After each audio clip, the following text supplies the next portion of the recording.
네, 여러분들, 네, 반갑습니다. 하하입니다. 쿨하게 사과하라에 관한 독후감을 남기겠습니다. 목차는 다음과 같은데요. 제목들이 흥미롭죠? 제가 주변에 여러 독후감들과 영상들을 많이 참고를 했는데요. 공통적으로 하는 말이 있습니다. 사과는 타이밍이고, 사과는 리더의 언어이며, 사과할 때는 이렇게 하라. 고만 서술해 있습니다. 저는 그러니까 제가 남기는 이 영상에서는 앞의 내용들도 다 포함은 되어 있겠지만 흥미로운 몇 가지의 사실들도 추가적으로 소개해 드리도록 하겠습니다. 일단 1번 말 한마디에 청년빛을 갖는다. 우리가 익히 듣는 속담이죠. 맨 앞에 프롤로그에서 병원의 의료소송을 예시로 드는데요. 사과라는 말이 청년빛을 갖는 내용이 있어서 제가 이 속담을 인용했습니다. 미국의 일리노이 주립대학 병원에서 근무 중인 다스굽타. 이 다스굽타라는 박사가 있었는데요. 이 박사는 40년 경력을 자랑하는 의사입니다. 사건의 발단은 2006년에 시작됩니다. 이 2006년에 환자의 갈비뼈에 대해서 엉뚱한 부분을 자르는 아주 어이없는 실수를 했는데요. 당연히 환자는 이 사실을 알고 있을 경우에 가만히 있지 않았을 것입니다. 이때 그는 일반적인 대응법과 달리 진심으로 사과를 했습니다. 그가 어떻게 사과를 했느냐? 다음과 같은 말을 했는데요. 저는 어떠한 변명도 할 수 없었습니다.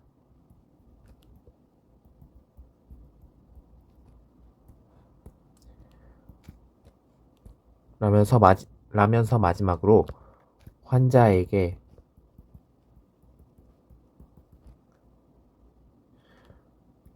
큰 해를 끼쳤다. 그러니까 끼쳤습니다.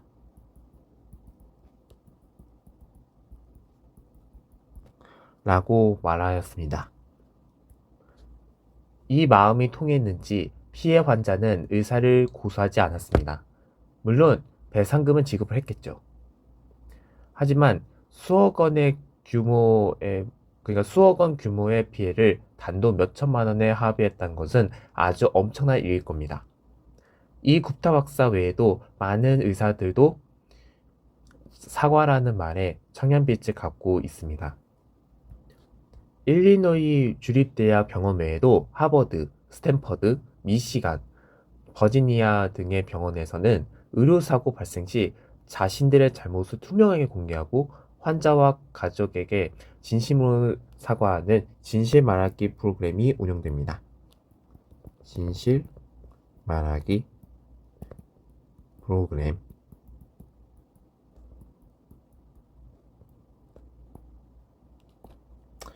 이 진실 말하기 프로그램을 통해서 의료소송 제기 건수가 그러니까 이 프로그램을 실행한 초창기에는 262건이 발생했는데 이를 5년 만에 83건으로 3분의 1만큼 그러니까 3분의 1 정도로 확 줄어들었습니다. 어리석지 않고 효과적인 사과는 병원일 경우에는 일단은 첫 번째로 병원의 투명성이 확립이 될 수 있고요. 그리고 두 번째로 병원 내에서의 고객과의 관계 개선이 있을 수 있고요. 그리고 마지막 세 번째는 이 의료 소송으로 인한 비용들을 아낄 수 있을 것입니다. 비용 절감. 제가 나중에 자세히 이야기를 하겠지만 꼭 알아야 하는 사과의 중요한 요소들 중 하나가 바로 여기 앞에 나와 있는 신뢰입니다. 신뢰, 정말로 중요해요. 이 책에서도 신뢰를 중요시하는데 세탁소를 예시로 강조하고 있습니다.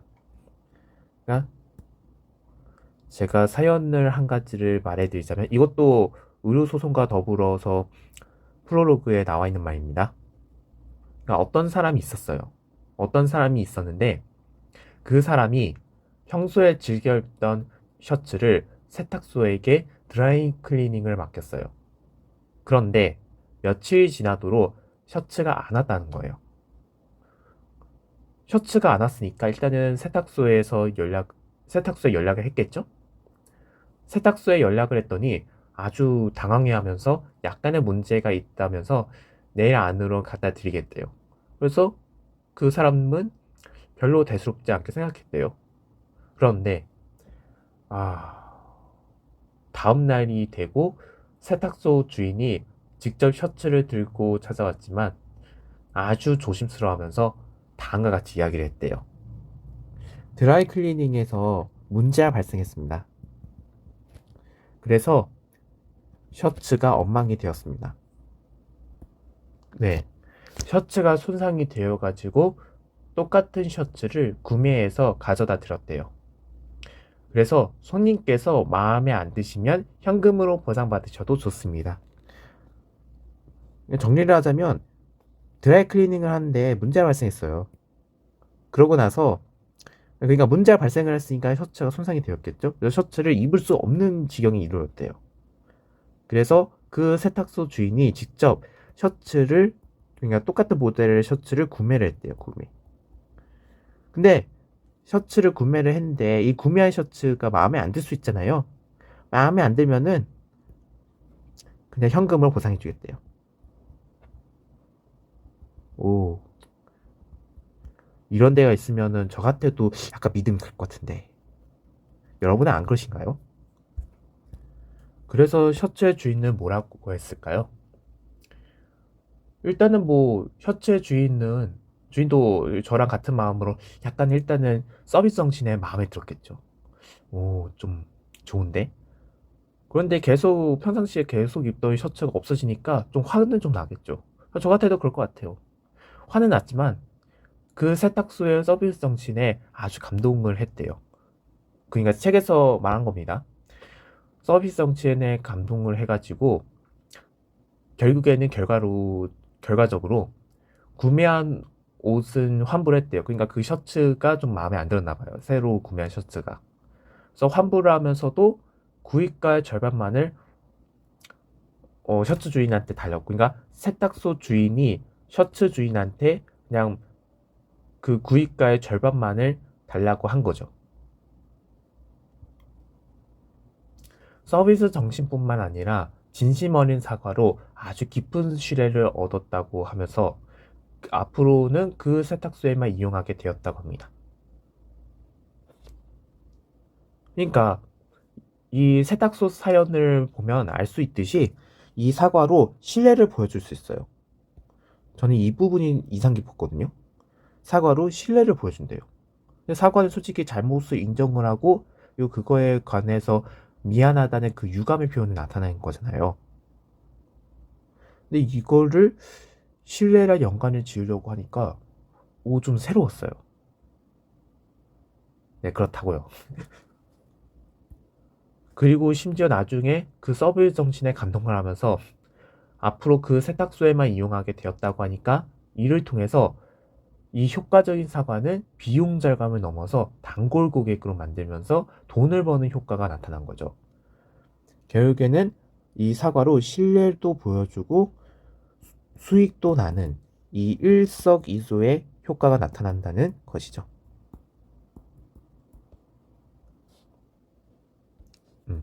자, 계속해서 2번을 넘어가겠습니다. 자, 그럼 결국은 제일 중요한 사과의 요소는 무엇이냐? 저도 이 책의 저자와 공통된 의견인데요. 타이밍이에요. 타이밍. 결국엔 타이밍이에요, 타이밍.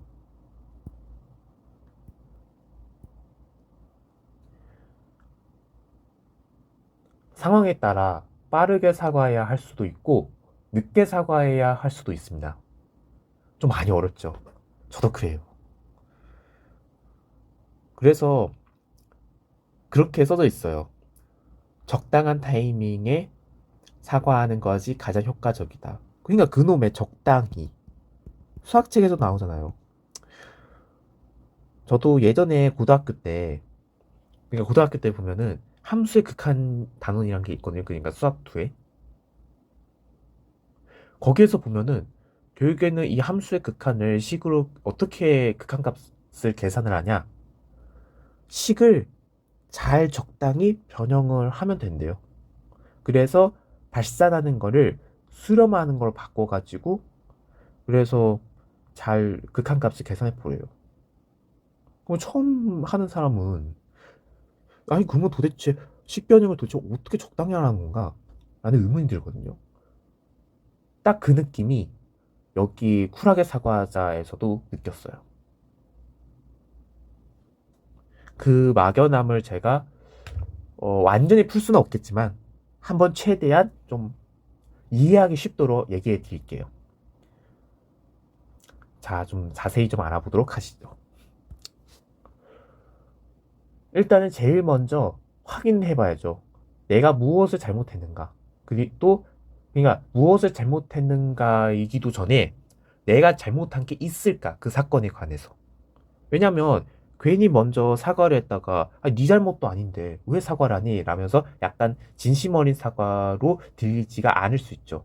그러면 앞으로 사람들이 저 사람은 무작정 사과만 하면서 약간 책임을 회피하는 좀 좋지 않은 사람이군이라고 인식할 수도 있기 때문에 일단은 확실히 확인을 하셔야 됩니다. 이런 생각도 들 수가 있지 않나요?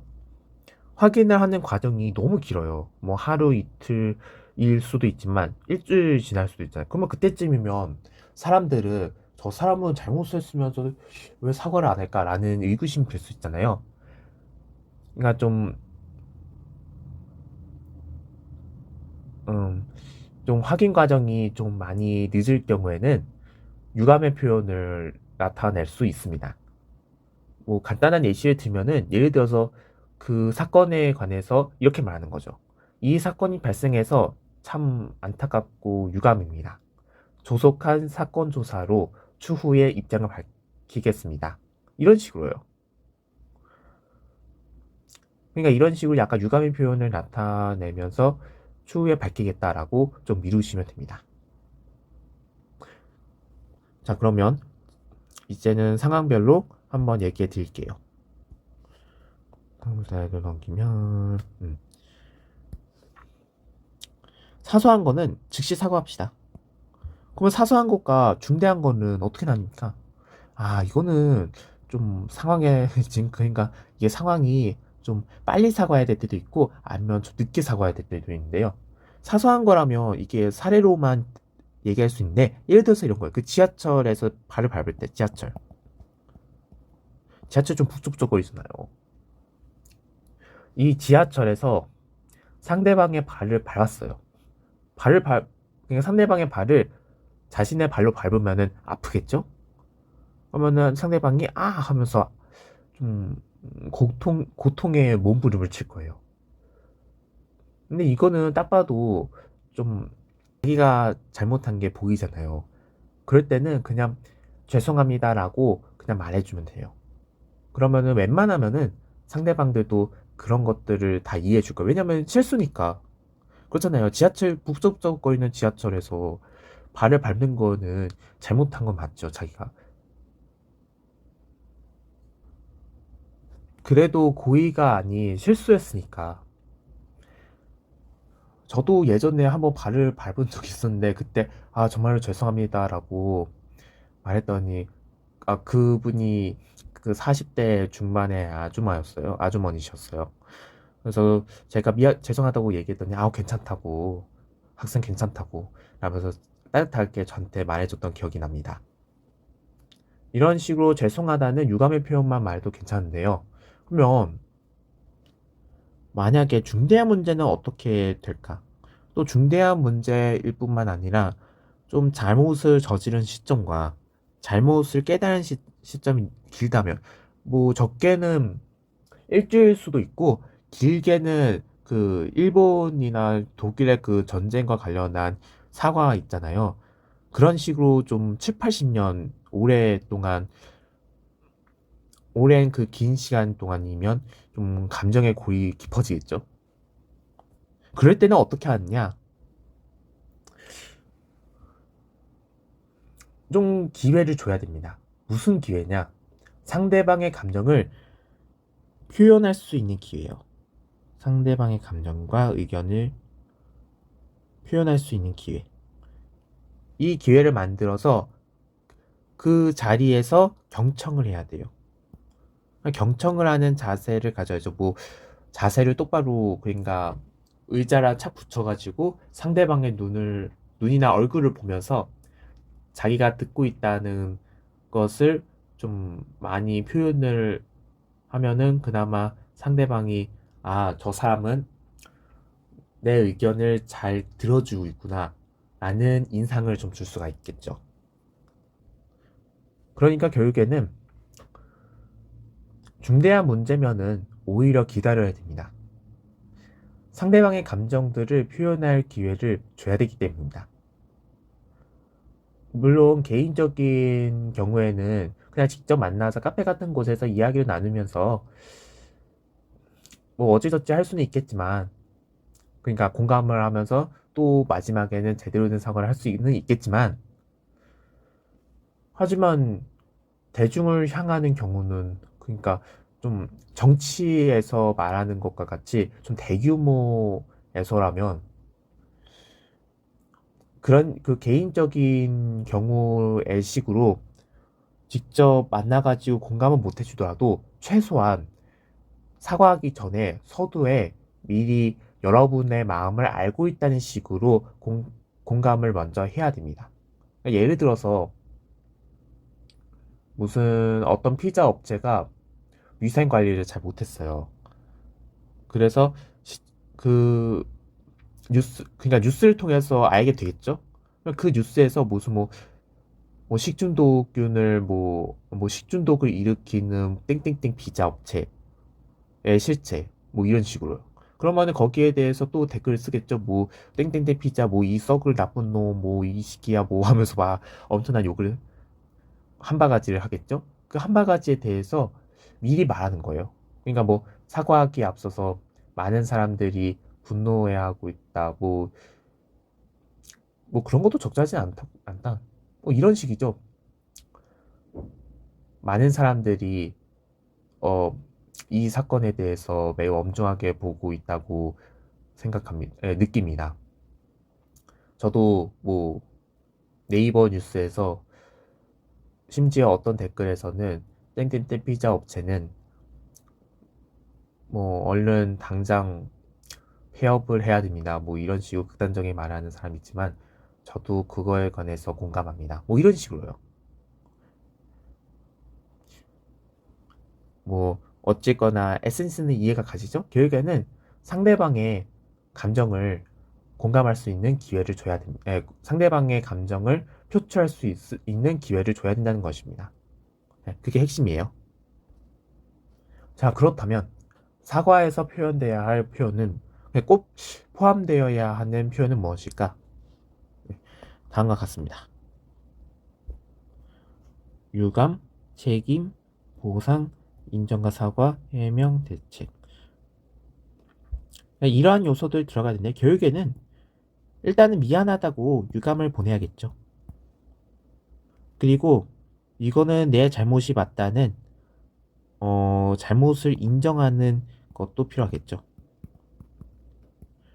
그러고 나서 어떠한 그 보상책을 주겠죠. 보상. 그리고 마지막으로 이 사건이 다시는 일어나지 않겠다는 재발 방지를 약속하겠죠.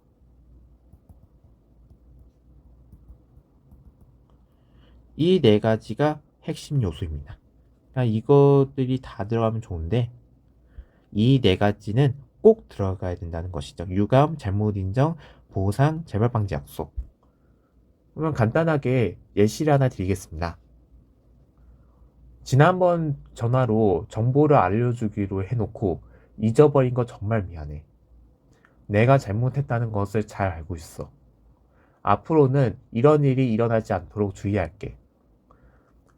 조금이라도 너를 위해 내가 할 수 있는 일이 있다면 알려줘. 뭐 이런 식으로요. 뭐 그렇다고 합니다. 꼭 넣어야 할 부분이 있다면 반대로 하면 안 되는 표현도 있죠. 이 책에 의하면은 다음과 같습니다.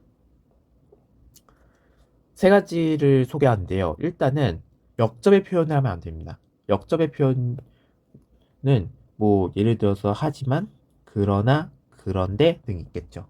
그리고 왜 이 역접의 표현을 왜 쓰면 안 되느냐? 솔직히 어차피 사과의 표현에서 뭐가 주요 내용이 바뀐다고 사용하죠? 아니 그렇잖아요.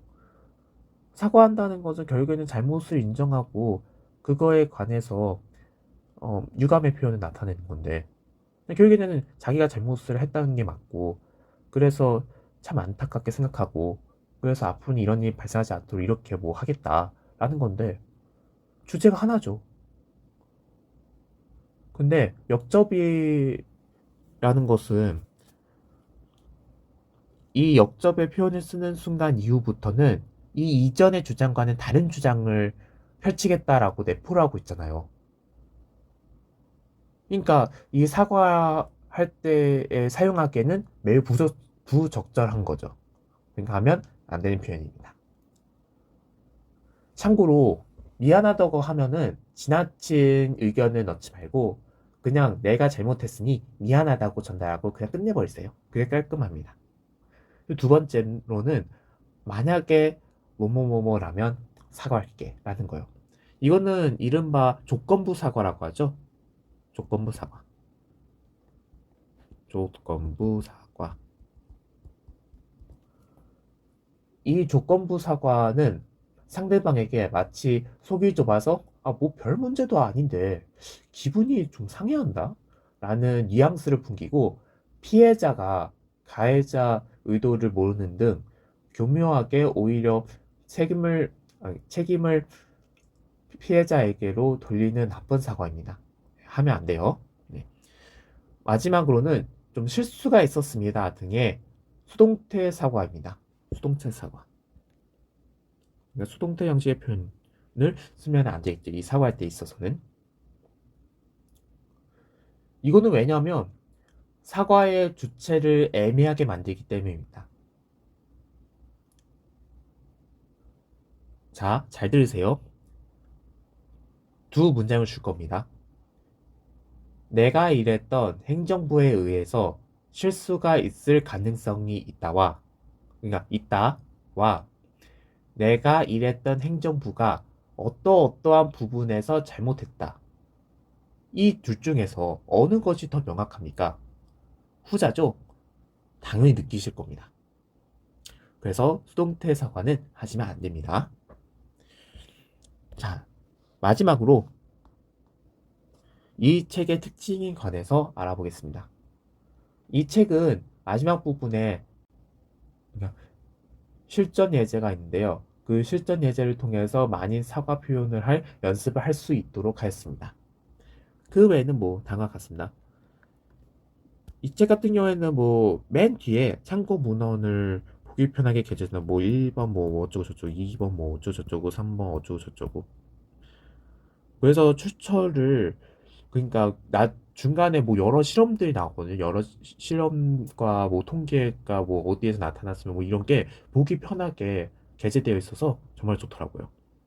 보기에 편한 자료인데요. 다음 슬라이드에 가면 있습니다. 제가 자세히 알려드릴게요. 네. 제가 하나를 가져왔는데요. 이거는 이게 빨간색, 그냥 초록색, 노란색, 빨간색 있죠? 이 빨간색에 가까울수록 사람들이 많이 오랫동안 봤다는 의미입니다. 그래서 이런 식으로 좀 한눈에 보기 편하도록 만든 사진들이 덜어 있습니다.